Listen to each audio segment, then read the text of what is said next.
Assalamualaikum warahmatullahi wabarakatuh. Perkenalkan, saya Aisyah Mutiati dengan NIM 4411421037 dari Rombel Biologi A 2021. Di sini saya akan membahas materi tentang kepemimpinan dalam pemodernan Indonesia dan implikasi-implikasi sosial keagamaan pembangunan ekonomi. Untuk materi yang saya paparkan, yang pertama ada latar belakang kebijaksanaan pembangunan, yang kedua ada modernisasi dan permasalahan keagamaan, dan yang terakhir ada tolak ukur pembangunan yang berhasil. Yang pertama, kita akan membahas tentang latar belakang kebijaksanaan pembangunan.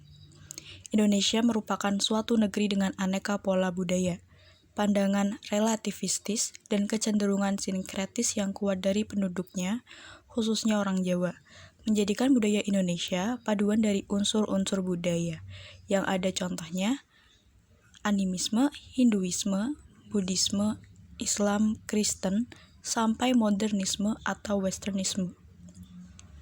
Karena itu, sulit bagi pemimpin bangsa Indonesia menggariskan suatu kejadian kultural tertentu berdasarkan suatu pola kultural tertentu yang dapat diterima oleh seluruh rakyat.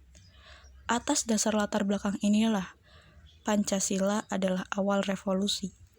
Dimaksudkan sebagai sumber nilai, pijakan bersama, dan dasar bagi republik ini.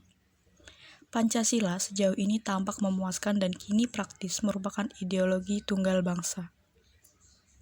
Suatu pengalaman pahit bagi bangsa ini ketika Pancasila dalam proses sejarahnya menyimpang dari fungsi sejatinya sebagai suatu dasar berpijak dan nilai bersama, mata alat untuk manipulasi politik di tangan politisi tak bertanggung jawab. Hal ini khususnya terjadi pada rezim akhir Orde Lama yang mengubah Pancasila menjadi semacam agama politik yang hanya berperan sebagai penggerak rakyat agar mengabdi pada ambisi politik para pemimpin. Perkembang pesatan bahasa nasional, bahasa Indonesia merupakan hal pertama yang harus digarisbawahi, yang tanpanya Indonesia akan terpecah-pecah oleh banyak kelompok etnis dan bahasa yang berbeda. Dan yang kedua adalah Pancasila, bendera, lagu kebangsaan, semboyan, dan lain-lainnya. Berdasarkan latar belakang inilah, pemerintah Orde Baru melancarkan kebijaksanaan pembangunan. Yang dimaksud dengan pembangunan atau modernisasi itu ialah upaya sepenuhnya untuk menciptakan suatu sistem sosial yang membantu inovasi bersinambungan tanpa merusak keseluruhan rakyat, masyarakat. Membangun struktur-struktur politik berdasarkan berbagai pendekatan guna menjamin fleksibilitas dan memberi rakyat kecakapan teknikal agar tetap seirama dengan derap kemajuan teknologi dunia.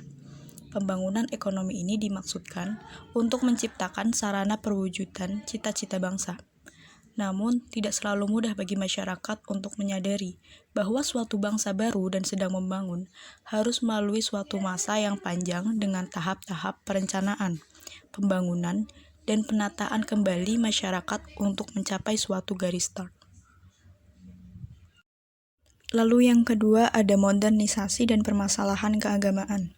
Perpecahan keagamaan akibat fanatisme sempit sering dilukiskan sebagai bahaya sosial paling besar dan eksplosif bagi Indonesia yang merdeka. Ada keluhan dari sebagian kelompok muslim bahwa masyarakat keagamaan tertentu, dalam hal ini Kristen dan Katolik, memperoleh hak-hak istimewa atau kekuasaan tak semestinya di negara ini. Pernyataan semacam itu tidak lagi absah di Indonesia. Kalaupun absah, maka hal itu semata-mata dikarenakan oleh adanya warisan kolonial. Namun, kaum muslim tidak beruntung selama masa penjajahan, bukan saja karena pemerintah Belanda sengaja menjauhkan mereka dari mendekati fasilitas pendidikan yang merupakan alasan utama, tetapi juga karena pemimpin-pemimpin mereka lebih menyukai isolasionisme. Namun, sangat mengherankan bila kini kita melihat keadaan tidak adil ini masih berlangsung di Indonesia, khususnya di zaman modern. Sebab, sekarang hal itu terus-menerus sedang dikikis oleh kemunculan partisipan-partisipan dan intelektual-intelektual muslim yang memang diharapkan. Dalam proses modernisasi, masalah yang berasal dari agama ini bisa saja terasa lagi, kadang-kadang dengan intensitas yang lebih tinggi. Hal ini karena modernisasi dalam tahap awalnya berarti pembaratan. Segala yang baru dalam hal ini juga bersifat barat. Kaum muslim memiliki peranan khusus tentang hal ini. Sebagian dikarenakan alasan-alasan keagamaan, dan sebagian dikarenakan pengalaman panjang dan pahit mereka dengan barat yang kolonialis. Hendaknya, jangan sampai ada kesalahpahaman berkenaan dengan ini. Ajaran keagamaan semacam itulah yang merupakan sumber perintang masyarakat ke arah pembangunan. Konservatisme, dikarenakan orientasi tradisionalitisnya, memainkan peranan yang lebih besar dalam menciptakan halangan-halangan bagi pembangunan. Perlu diingat kembali bahwa implikasi keagamaan pembangunan keekonomian hanya merupakan sebagian dari konteks yang lebih besar. Modernisasi berarti semua aspek hubungan antar manusia. Selanjutnya, ia mengatakan bahwa modernisasi berarti pengubahan hubungan manusia dalam masyarakat. Hal itu merupakan suatu keharusan bagi perubahan-perubahan sosial mendalam sebagai bagian dari modernisasi ekonomi. Namun, masalah demokratisnya ialah bagaimana mendapatkan sarana untuk merangsang dan mengarahkan perubahan-perubahan itu tanpa mengorbankan martabat manusia, yaitu hal yang menjadikan pembangunan menjadi sesuatu yang lebih baik. Lalu yang terakhir ada tolak ukur pembangunan yang berhasil. Menurut Eugene Staley, tolak ukur pembangunan yang berhasil di negara-negara yang sedang membangun seperti Indonesia ialah yang pertama ada tingkat produksi dan pendapatan yang lebih tinggi dan merata. Lalu yang kedua, kemajuan dalam pemerintahan sendiri yang demokratis, mantap sekaligus tanggap terhadap kebutuhan-kebutuhan dan kehendak-kehendak rakyat.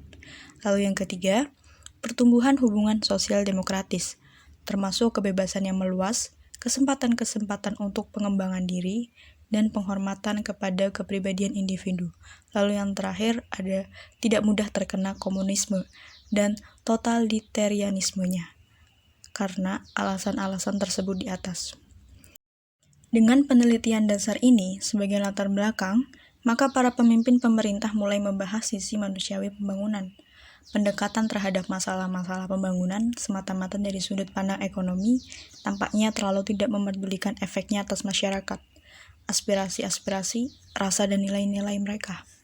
Dan kian diperhatikannya aspek manusiawi dan sosial pembangunan bersumber pada norma dasar yang telah digariskan sebagai tujuan bangsa, menciptakan keadilan sosial bagi seluruh bangsa Indonesia. Mungkin cukup sekian materi yang bisa saya paparkan. Terima kasih atas perhatiannya. Wassalamualaikum warahmatullahi wabarakatuh.